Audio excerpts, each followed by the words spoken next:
شروع اللہ کے نام سے جو بڑا مہربان نہایت رحم والا ہے۔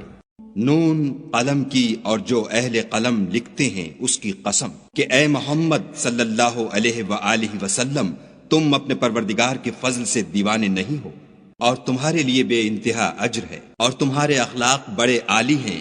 سو ان قریب تم بھی دیکھ لوگے اور یہ کافر بھی دیکھ لیں گے کہ تم میں سے کون دیوانہ ہے۔ تمہارا پروردگار اس کو بھی خوب جانتا ہے جو اس کے رستے سے بھٹک گیا، اور ان کو بھی خوب جانتا ہے جو سیدھے رستے پر چل رہے ہیں۔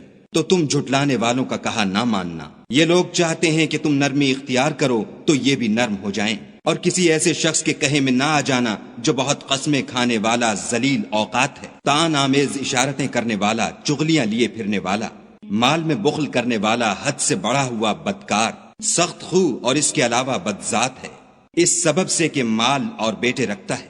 جب اس کو ہماری آیتیں پڑھ کر سنائی جاتی ہیں تو کہتا ہے کہ یہ اگلے لوگوں کے افسانے ہیں، ہم ان قریب اس کی ناک پر داغ لگائیں گے۔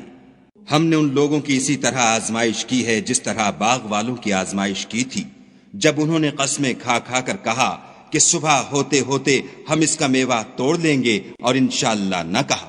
سو وہ ابھی سو ہی رہے تھے کہ تمہارے پروردگار کی طرف سے راتوں رات اس پر ایک آفت پھر گئی، تو وہ ایسا ہو گیا جیسے کٹی ہوئی کھیتی۔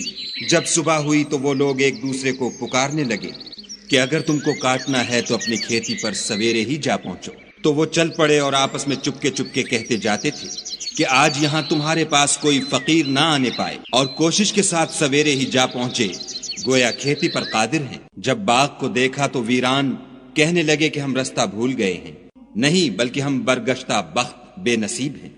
ایک جو ان میں فرزانہ تھا بولا، کیا میں نے تم سے نہیں کہا تھا کہ تم تسبیح کیوں نہیں کرتے؟ تب وہ کہنے لگے کہ ہمارا پروردگار پاک ہے، بے شک ہم ہی قصوروار تھے۔ پھر لگے ایک دوسرے کو رو در رو ملامت کرنے، کہنے لگے ہائے شامت، ہم ہی حد سے بڑھ گئے تھے۔ امید ہے کہ ہمارا پروردگار اس کے بدلے میں ہمیں اس سے بہتر باغ عنایت کرے۔ ہم اپنے پروردگار کی طرف رجوع لاتے ہیں۔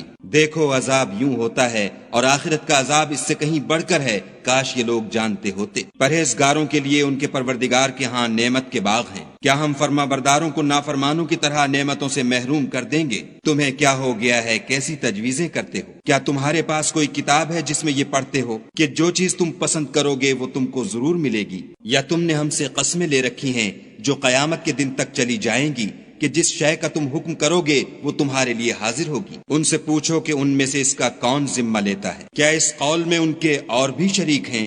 اگر یہ سچے ہیں تو اپنے شریکوں کو لا سامنے کریں۔ جس دن پنڈلی سے کپڑا اٹھا دیا جائے گا اور کفار سجدے کے لیے بلائے جائیں گے تو وہ سجدہ نہ کر سکیں گے، ان کی آنکھیں جھکی ہوئی ہوں گی اور ان پر ذلت چھا رہی ہوگی، حالانکہ پہلے اس وقت سجدے کے لیے بلائے جاتے تھے جبکہ صحیح و سالم تھے۔ تو مجھ کو اس کلام کے جھٹلانے والوں سے سمجھ لینے دو، ہم ان کو آہستہ آہستہ ایسے طریق سے پکڑیں گے کہ ان کو خبر بھی نہ ہوگی، اور میں ان کو مہلت دیے جاتا ہوں، میری تدبیر قوی ہے۔ کیا تم ان سے کچھ اجر مانگتے ہو کہ ان پر تاوان کا بوجھ پڑ رہا ہے، یا ان کے پاس غیب کی خبر ہے کہ اسے لکھے جاتے ہیں؟ تو اپنے پروردگار کے حکم کے انتظار میں صبر کیے رہو، اور مچھلی کا لقمہ ہونے والے یونس کی طرح نہ ہونا کہ انہوں نے خدا کو پکارا اور وہ غم و غصے میں بھرے ہوئے تھے۔ اگر تمہارے پروردگار کی مہربانی ان کی یاوری نہ کرتی تو وہ چٹیل میدان میں ڈال دیے جاتے اور ان کا حال ابتر ہو جاتا۔ پھر پروردگار نے ان کو برگزیدہ کر کے نیکوکاروں میں کر لیا، اور کافر جب یہ نصیحت کی کتاب سنتے ہیں تو یوں لگتے ہیں کہ تم کو اپنی نگاہوں سے پھسلا دیں گے،